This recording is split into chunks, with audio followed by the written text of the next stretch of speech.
It's cautiously considering a proposal to bring international students back to Melbourne as soon as next month. Stephanie Anderson tells us the Andrews government wants to welcome an extra 120 non-citizens a week to help flagging universities.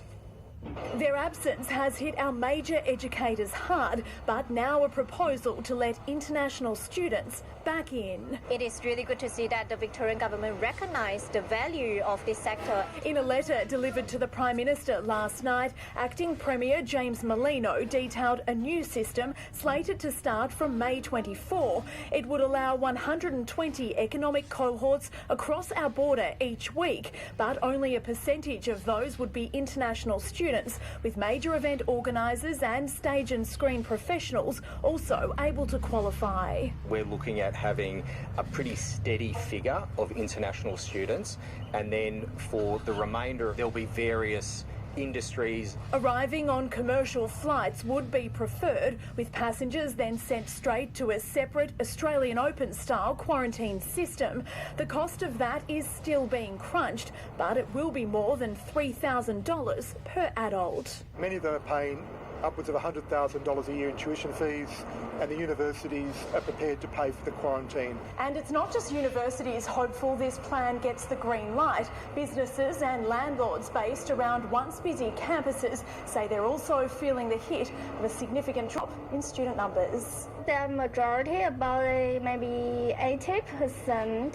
A successful application could be based on what, where and how long a student's been studying, but the final say sits with the Commonwealth. Today it says it's considering the plan. Our number one priority is the health of Australians and their economic security, and we don't want to put that in jeopardy. Stephanie Anderson, 9 News.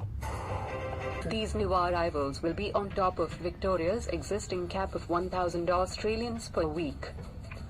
Acting Premier James Merlino said the plan would ensure critical economic activity can continue in our state and comes after the university sector, which heavily relied on international students, spent months pleading for a way to bring overseas students back.